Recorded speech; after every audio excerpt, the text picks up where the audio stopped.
राधे राधे महाराज जी। महाराज जी, इस कलयुग में विद्यार्थी जीवन में ब्रह्मचर्य का पालन नहीं हो पाता महाराज जी। क्रोध भी गिरा देता है। मलिन मन को साफ कैसे करें? कि आज हमारी जो नौ पीढ़ी है वो ना शास्त्र स्वाध्याय कर रही है और ना संतों के वचन सुन रही है, ना माता पिता की आज्ञा में रह रही। तो अनुशासनहीनता सदैव पतन का मार्ग पुष्ट करती है। अगर हम अनुशासित जीवन व्यतीत करें तो उन्नति का मार्ग हमें मिल सकता है। माता पिता का अनुशासन, शास्त्र का अनुशासन, संत गुरुदेव का अनुशासन, तो हम आगे बढ़ सकते हैं। तो पहले क्या था कि नवीन बच्चों को परिवार से अलग करके गुरुकुल में रखा जाता था, जिससे वहाँ उनको ब्रह्मचर्य की त्रिकाल संध्या, भगवत आराधना, वैदिक सिद्धांत, मनुष्य जीवन की उन्नति के क्या क्या लक्षण होने चाहिए, अवनति किन किन कारणों से होती है, वो सब ज्ञान होता था। अब अध्यात्म की तो शिक्षा हो ही नहीं रही है, आधुनिक शिक्षा ही हो रही है। आधुनिक शिक्षा में इतनी क्षमता नहीं है कि वो हमारे मन को रोक सके। आधुनिक शिक्षा में इतनी क्षमता नहीं है कि हमारे मन को रोक सके या शांत कर सके। ये केवल आध्यात्मिक शिक्षा में ही दम है। तो आध्यात्मिक शिक्षा विहीन आधुनिक शिक्षा में अब वो अपने माता पिता का अपमान करना, नाना प्रकार की क्रियाओं द्वारा ब्रह्मचर्य को नष्ट करना, व्यसन करना, इसमें हमारी नई समाज बढ़ती चली जा रही है। आप देख लो, छोटे छोटे बच्चे हस्तमैथुन का शिकार हो रहे हैं। छोटे छोटे बच्चे गंदे वीडियो देख करके बॉयफ्रेंड गर्लफ्रेंड, छोटे छोटे बच्चे व्यसन करने लगे हैं। अधिकतर जो माता पिता के अनुशासन में नहीं है, जो शास्त्रों का अनुशासन पालन नहीं करते, तो इसलिए आज जरूरत है अध्यात्म शिक्षा की। अगर हम अपने बच्चों को थोड़ा शास्त्र श्रवण कराएं, थोड़ा नाम जप कराएं, पवित्र भोजन पवाएं और उनको मित्रवत व्यवहार के द्वारा समझावें कि ऐसे ऐसे गंदे आचरण वाले मित्र मिले तो इनसे दूर रहे। ऐसा छूना, ऐसा करना, ऐसा देखना ये निषेध है, तुम्हारे जीवन को गिरा देगा। नहीं तो छोटे छोटे बच्चे पतित होते चले जा रहे हैं। जो हमारी एकाग्रता विद्याध्ययन में लगनी चाहिए, जो हमारी एकाग्रता सामाजिक सेवा में लगनी चाहिए, वो एकाग्रता हमारी नशे में और व्यभिचार में जा रही। हम कह रहे हैं फ्रेंड बनाना कोई पाप नहीं है, लेकिन व्यभिचार करना पाप है। फ्रेंड बनाओ, खूब घूमो, खूब आनंद लो, कोई परेशानी, लेकिन गंदा आचरण मत करो। अगर गंदा आचरण करोगे तो वही तुम्हें डिप्रेशन में पहुंचाएगा, एक दूसरे का मतलब जीवन पतित हो जाएगा। आगे चल करके आपको एक ही रास्ता दिखाई देगा, या तो घोर व्यसन में पड़े रहना या सुसाइड कर लेना। आप देखना, क्यों? क्योंकि मनचली वृत्ति एक जगह टिकती नहीं है। चला भी है समाज में बॉयफ्रेंड ब्रेकअप, बॉयफ्रेंड ब्रेकअप। इसमें चरित्र आपका दूषित हो रहा है, आपके विचार दूषित हो रहे हैं, आपकी मानसिकता दूषित हो रही है।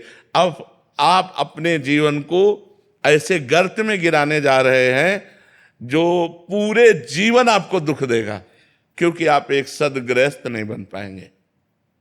यदि आपने ऐसे गंदी आदतें की और आपका ब्याह हो गया तो आप अपनी पत्नी से संतुष्ट नहीं रहेंगे, आप एक पत्नी व्रत धारण नहीं कर पाएंगे, आप एक पति व्रत धारण नहीं कर पाएंगे। तो आपका न्यू जो जीवन का उत्थान करने की थी, आपने उसी को नष्ट कर दिया। तो इसलिए हमारी बच्चों से प्रार्थना है कि गंदी बात से बचो। दोस्ती में हम कहते हैं कि दोस्ती हजारों से कर लो, हजारों से दोस्त। हम तो कहते हैं शत्रु किसी को बनाओ ही मत, पूरे विश्व को मित्र बनाओ। मित्र बनाने में कोई बात नहीं, लेकिन गलत आचरण मत करो, गंदा व्यवहार मत करो। जब तक ब्याह ना हो जाए तब तक ब्रह्मचर्य का पालन करो, माता पिता की आज्ञा में रहो, ऐसे बिल्कुल गंदे आचरण नहीं।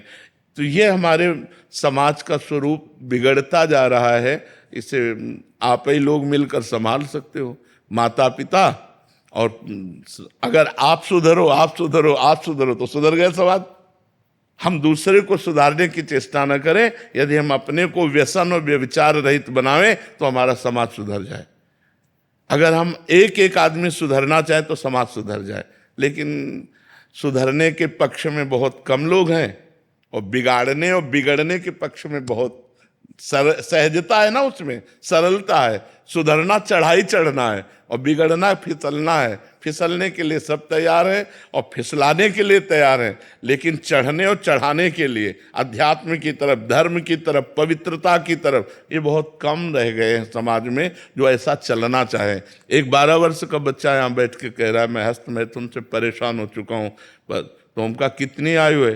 बोले 12 वर्ष की। तो और फिर उसने कहा कि हमारी गर्लफ्रेंड भी है। तो हम कहा 12 वर्ष में गर्लफ्रेंड हो गई, हस्तवेतन हो गई। तो मतलब ये छोटी छोटी अवस्थाओं के बच्चे इतने गंदे स्तर में गिर रहे हैं, तो क्या होगा, समाज का क्या होगा? कॉलेज आदि में यही ट्रेंड चल चुका है महाराज जी। तो कैसे महाराज जी सुधार होगा?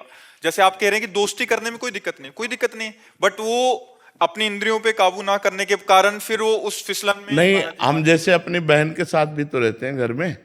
मित्रता रखना कोई पाप नहीं है, कोई दोष नहीं है, लेकिन मित्रता रख करके कुपंथ में चले जाना, कुमार्ग में चले जाना, ऐसी हरकतें कर देना जिससे जीवन बर्बाद हो जाए, तो हमें लगता है इस पर सुधार होना चाहिए। बच्चों को अपने जीवन को पवित्र रखना चाहिए जब तक पाणी ग्रहण ना हो जाए, जब तक माता पिता सुव्यवस्थित जगह ब्याह ना कर दें तब तक। देखो, जो ये बच्चे एक दूसरे को भगा ले जाने वाली वृत्ति रखते हैं ना, वो बहुत दुख पाते हैं। मतलब माता पिता सालों लगाते हैं अपनी बच्ची के ब्याह के लिए, सालों जा जाके अगल बगल पूछ के रिश्ता नाता, उसके आचरण, उसके, तब जाकर अपनी बच्ची को सम्मान के साथ उसके हाथ में देते। और तुम जो 2-4 बातें कही भाग गई उसके साथ, तो पूरा जीवन निर्वाह थोड़ी होगा। तो वो कैसा व्यक्ति स्वभाव वाला है? देखो, प्रेजेंट का स्वभाव अलग होता है, लेकिन हमारा एकांतिक जीवन कैसा है, हमारा पर्सनल जीवन कैसा है? तो जब आप किसी के पर्सनल जीवन में घुसेंगे तो आप खतरा पाएंगे। इसलिए माता पिता की अनुमति आवश्यक है, क्योंकि वो अच्छी तरह देख सुन करके अपने बच्चे को सुखी करना चाहते हैं। पर आजकल बच्चे ऐसे माता पिता को कुछ नहीं समझते हैं, मनमानी आचरण करते हैं। बहुत विचित्र दशा आ रही, बहुत विचित्र दशा आ रही।